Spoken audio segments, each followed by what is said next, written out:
Hello everyone. Today I'd like to talk about a very important topic to all of us, the COVID vaccine.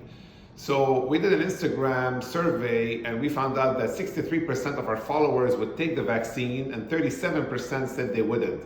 So I kind of went into a deep dive over the myths surrounding the vaccine, spoke to friends of mine who are infectious disease doctors and intensivists, and came up with some information that you may find helpful when you're discussing with your doctor as to whether the vaccine is right for you or not. So let me start out by saying I'm a board certified plastic surgeon, not an infectious disease doctor. So I'm hoping that the information I give you, you will discuss it with your doctor to come up with the right pathway for yourself and your family.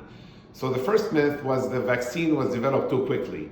Well, in today's age, because we have the sequence of the virus DNA and we had supercomputers and the US government mobilized a lot of resources and immense amount of money, we were able to come up with a safe vaccine quickly. So in a sense, it was not done too quickly, it was done prudently, and all the criteria and the clinical trials were met before this vaccine was available to the public.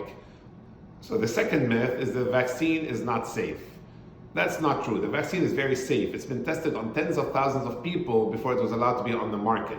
It does not change the DNA. What it does is it helps the body form proteins to fight the COVID virus, to protect us from the virus.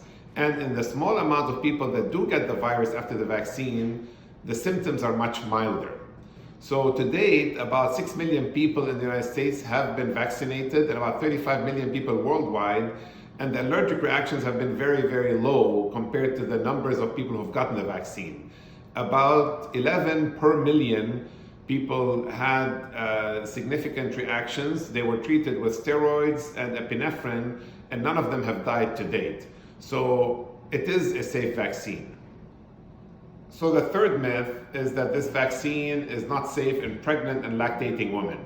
Well, the OBGYN societies and the maternal fetal societies here in the United States have advocated for pregnant and lactating women to take the vaccine because they have felt it is very safe. Furthermore, in the studies, about 23 women got pregnant while they were on the vaccine trials, and none of them have had complications to date that we know of. The fourth myth is that this virus is not very dangerous and I'm going to wait for herd immunity. Well, it's a myth because this virus is dangerous. About 370,000 people have died in the United States and 2 million people have died worldwide, which means it has about a 98 to 98.5% survival rate, which means 1.5 to 2% of people who get this virus will die, sadly. And those are our loved ones, our neighbors, our family members. So we need to do everything we can, not just to protect ourselves if we are healthy, but to protect the ones around us who are not healthy. Even if healthy people get this virus, then in the long term, they can have 10 to 30% chance of having complications. So this is pretty serious. As far as waiting for herd immunity, in order for us to get herd immunity in the United States, 70% of people would have had to have the virus. And if you look at the statistics, it means about 3 to 5 million people should die before we acquire herd immunity.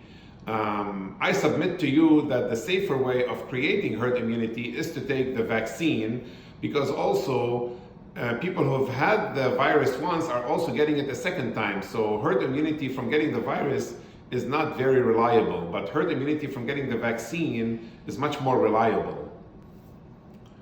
The fifth myth is that if you have fillers, it's dangerous to get the vaccine. That's a myth because of the thousands of people who've gotten the vaccines, only 3 people developed allergic reaction who had fillers. And those were not anaphylactic reactions. They were treated with steroids and antihistamines. And none of these people was admitted to the hospital. So it's pretty safe. And those only happen with people who have had the Moderna vaccine. There have not been any reported complications or allergic reactions to people with fillers when they have taken the Pfizer vaccine. So I hope that dispels some of the myths with the COVID vaccines. I have taken the vaccine myself 2 weeks ago. I'm advocating for my staff to take it and anybody who is able to take it. But you need to discuss that with your doctor, and I wish you all the best of luck and wisdom in your decision.